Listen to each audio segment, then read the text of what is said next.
Hi, everyone. It's me, Ben Avery, and this is Strangers and Aliens. Strangers and Aliens started out as a podcast about 11 years ago, almost 400 episodes ago, and now we're doing this video feed as well. But the primary purpose behind the podcast remains the same, and that's we wanted to have a conversation about Christianity and creativity. We wanted to have a conversation about faith and fantasy, about science fiction and spirituality.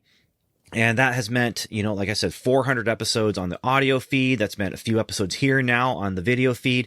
But it's always had that purpose behind it, is just how these fictional things engage our creative nature and engage our spiritual side and inspire us as well. Well, today I'm going to talk about a book, and I'm asking the question, is it worth reading? A book that has been out for, it came out a long time ago in a galaxy far, far away. The book is this book right here, The Force of Star Wars. Now, this book right here, honestly, I honestly believe that without this book, Strangers and Aliens wouldn't be a thing because of what this book does. This book, when my father bought this book years and years ago, it was right after the first Star Wars movie had come out. And this book was all about just that popular culture phenomenon, but then taking that popular culture phenomenon and extrapolating spiritual ideas from it. It's written by a man named Frank Allnutt. And this man wrote this book about that one movie that came out so long ago. And I tried to read it when I was 4 years old. I did not get very far. I did enjoy looking at it because it had pictures in it from 20th Century Fox, and Frank Allnutt had connections with some of the people at 20th Century Fox who were in charge of promotion and those kind of things. And so he actually has, photos in there, and this was one of the few places where I actually could take a look at things from Star Wars outside of the comic books and my action figures. And so I remember looking at this and trying to read it. It wasn't until I really got into junior high or high school that I was able to actually dig into this book and actually see what it had to say. And I would say that because of this book, some of the things we do with Strangers and Aliens are what we do, where we take a look at things from pop culture and we take a look at things from our own spiritual life and things from the Bible. And so this book then caused me to be able to think about pop culture stuff in a different light, where I was able to start taking a look at what I was taking in and see what nuggets of truth there might be in those things. And then I would have conversations about this stuff with my friends at school and with my Bible teacher in high school. And but this book was the thing that kind of opened my eyes to the kinds of things that we've been doing here with Strangers and Aliens, with weak connections and things like that. Now, I would say this book is not a book of weak connections. There might be a few in there, but it's not necessarily a book of weak connections. But the question, of course, is it worth reading? And so, as you know, if I'm talking about it on this video, I'm probably going to say, yes, it is worth reading. I would say it's worth reading for a couple different reasons. One is that it is a curiosity. This is a book that comes from a time period where there was only one Star Wars movie, and there was only one way to get information about Star Wars, and that was either to read the novelization or to go and watch the movie. And you didn't even really have the option to rewatch the movie aside from going to the theater, which is why so many people went to the theater many, many times, because they wanted to see it again and again and again. VCRs were not in vogue. They existed, but they were expensive. If you got the movie adaptation of the comic book, you could relive the story. I had the book and record set for the first Star Wars movie. That was one way I was able to relive the story, but there wasn't a lot of ways to really take in that huge cultural juggernaut like there is now. When these movies hit VHS, that was huge. That was a big, big deal because you could repeat view these things. Now, he did do an update to this book. After Return of the Jedi, he put out a book called Unlocking the Mysteries of the Force. And it is mostly the same book with some extra material about the other two movies. But one thing, again, just to kind of talk about how, this is a cultural, not curiosity, but artifact. That's maybe a better word. A cultural artifact is this. Look right here. It says the three movies right there. They're Star Wars, they're The Empire Strikes Back, and they are Return of the Jedi. No episode 4, episode 5, episode 6. No A New Hope even. This is just what we called them when we talked about these three movies. And so that's kind of a nice little blast from the past. And I have actually started getting in the habit where I do call the first Star Wars movie A New Hope or episode 4. Because I have to clarify when I talk about the first Star Wars movie, which movie am I talking about? But anyway, if you look at the back of the book here, you can see it's doing the same thing. It's just got some added information because Star Wars at this point had been out for years now and had novels, a few, had comic books, and had source book materials. And so there's a little more to work with. This one doesn't have any of the illustrations. A lot of the chapter titles are still the same, and it does get into the same ideas, but I'm not talking about this book. I really want to talk about this one right here, because this is the one. This is the one that I have nostalgia for. This is the one that I read a few times when I was in junior high and high school. This is the one that when I reread it just a week or so ago, I had so much fun revisiting a time when there was only one. There was only one movie. As a result, though, he does make some extrapolations that don't really go along with the established lore or the accepted canon, whatever that means. It doesn't go along with it. Whatever your accepted canon is, or your preferred canon maybe should be what I say. This doesn't go along with it in some places. It can only extrapolate. It can only look at what the movie presented. But with that said, Frank Allnutt does a wonderful job taking the spiritual ideas from the movie and looking over at the Bible and saying, okay, this is the biblical narrative that I want to share. How can I use Star Wars to share that? And he does a great job. Now, one of the things that makes it easy is that first Star Wars movie is so mythic. It just dives into the mythic journey of the hero. And so there's a lot of very easy extrapolations that you can make when you're talking about the journey of the hero and you're talking about mentors and things like that. But I did want to take just a look inside at some of the things that this book says. And one just interesting tidbit from the start is here on page 24. It's talking about Darth Vader. And it says here, it's just Darth Vader as pure evil. There is just nothing else to him because he only exists as pure evil. There's no Anakin. There's no idea that the father figure that Obi-Wan is talking about when he talks about Darth Vader killed your father, when he's talking about the same person and that he's telling the truth from a certain point of view. There's no idea. It just says this. Darth Vader is one good reason for the film's popularity. Darth is the personification of all that is evil. No excuses are given for his evil nature, no rationalizations. It can't be blamed on his relationship with his father. Still can't be blamed on his relationship with his father, I mean, technically speaking. Nor has his environment fostered hostile, aggressive tendencies. Darth is evil because he wants to be, and for this reason, the audiences can boo and hiss him for what he is. He is the arch villain and therefore deserves to incur the wrath of the audiences. And so right there, you have the statement. You have the statement that says this is what Darth Vader was. Just on the next page over, there's kind of the thesis statement of what this book is about to do. It says, you have a date with destiny. You have potential in you that you haven't begun to develop. There is a force in the universe that you need to be plugged into. It's a power that is the source of goodness and justice. It's a power that can take a failure of a person and make him a success, a miserable person and make him joyful, and a wasted person and give him purpose.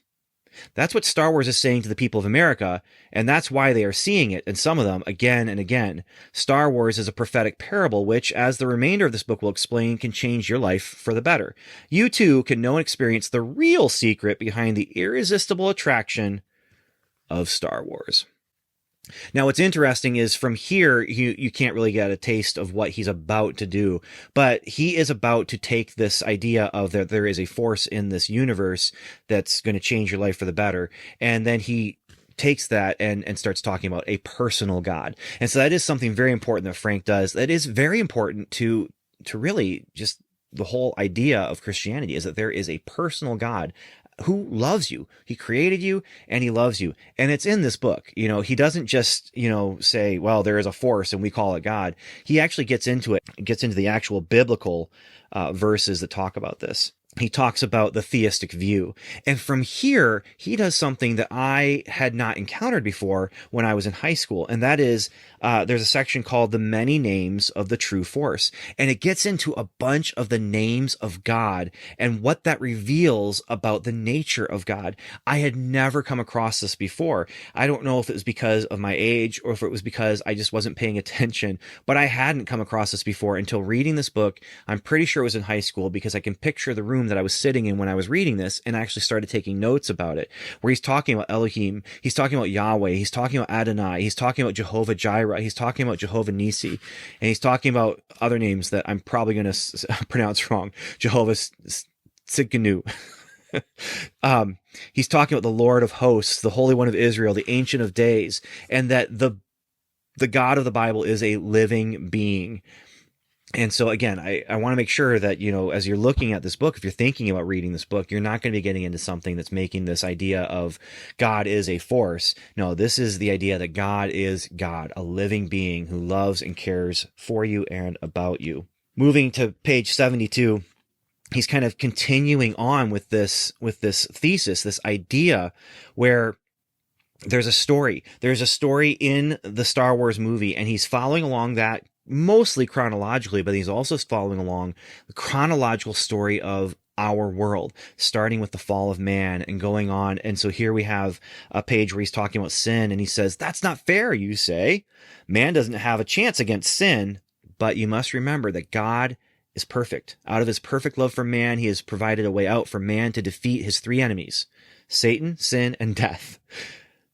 That plan for victory is being worked out right now on planet Earth, and mankind feels itself right in the middle of the most colossal battle the universe has ever seen, the battle for men's souls between Satan and his evil spirits and God and his angelic hosts.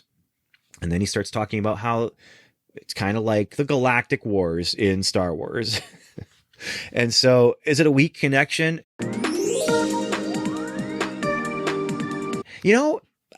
The case can be made. Yeah, maybe it is a weak connection, but it's a connection. And I like weak connections because they take something that they take something that you're familiar with, and they make this weak connection to an important truth. And that's what I'm trying to do anyway when I make those videos.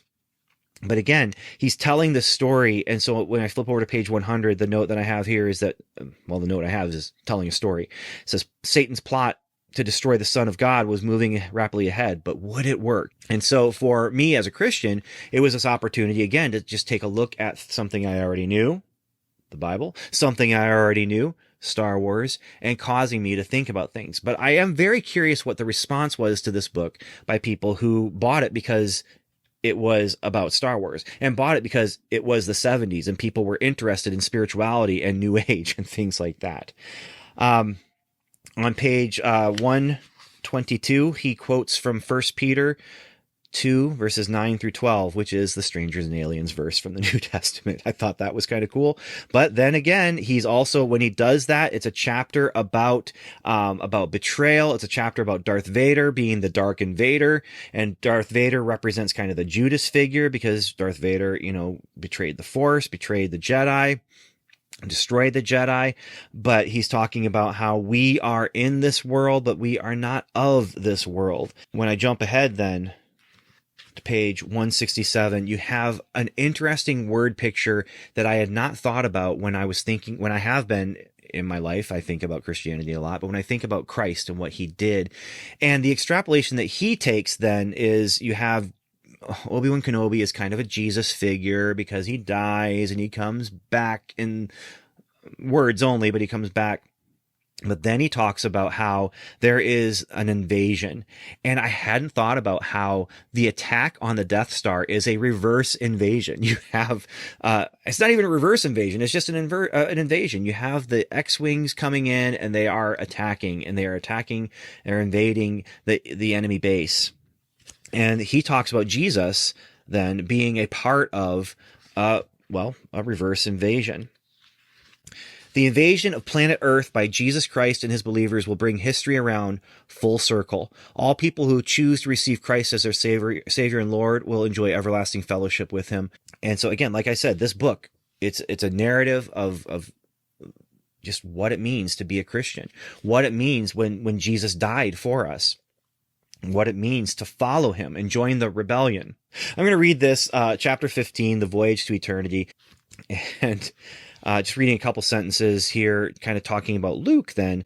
Luke Skywalker knew that he had been destined for something beyond the day-to-day monotony and meaningless existence on the dusty, scorching hot plains of Tatooine. But it was Obi-Wan Kenobi who unlocked the mysteries of life for young Luke. And then he asked the question, and this is, again, kind of falling back on that thesis from the beginning of the book, but what about you? What are you doing with your life? Do you have any meaningful purpose? What really matters in life? What are you living for? Where are you going? Like young Luke Skywalker, do you feel a voice whispering to you, urging you on to some greater destiny? That is the voice of the Spirit of God. How long have you ignored it? Well, don't turn away from him any longer. Clearly, this book was intended as an evangelical tool.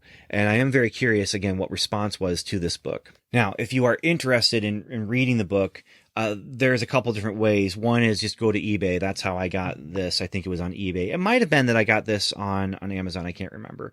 But this is definitely out there on eBay, and I think it might be out there on Amazon. Another way, honestly, is just to go online to frankallnutt.com. If you go to the bookstore, then you will see some of the different books that he has worked on and written.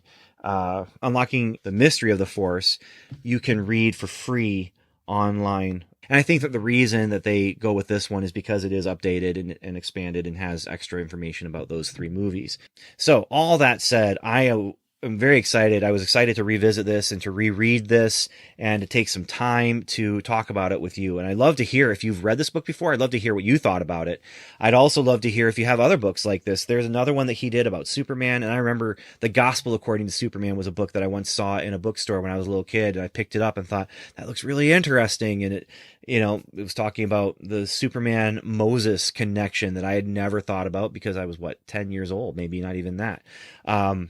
There was also a book that I saw once, The Gospel According to Peanuts, or Gospel According to Charlie Brown, or something like that. And these are all things that were happening in this form. Like this was podcasting before there was podcasting. Although I guess radio technically was podcasting before there was podcasting, but you know what I mean. I mean, this is the kind of thing that people were doing. We didn't invent this, but we have definitely benefited from it. And so I do want to just say, I don't think that Frank Allnutt is going to be watching this video at all, but I would definitely say thank you so much for this book, and it meant a lot for me as a young Christian learning about my faith. And so I want to thank you so much for that, but also thank you for setting a template for us to follow as we're doing things like Strangers and Aliens. All of us owe a little bit of a debt, even if we didn't read this or see this. This was a part of the journey getting from there, 1977, to here, talking about this kind of stuff. So that's all I really have to say about that. I want to thank you so much for spending time with me. Thank you so much for giving me the opportunity to sit down with you and talk your ear off a little bit. Thank you so much for liking and subscribing. If you haven't already, I mean, I'm thanking you ahead of time, but thank you so much for liking. Thank you so much for subscribing. Thank you so much for going and checking out strangersandaliens.com or finding our podcast, Strangers and Aliens, on wherever you listen to your podcast. And so until next time, I just want to say thank you again, and Godspeed.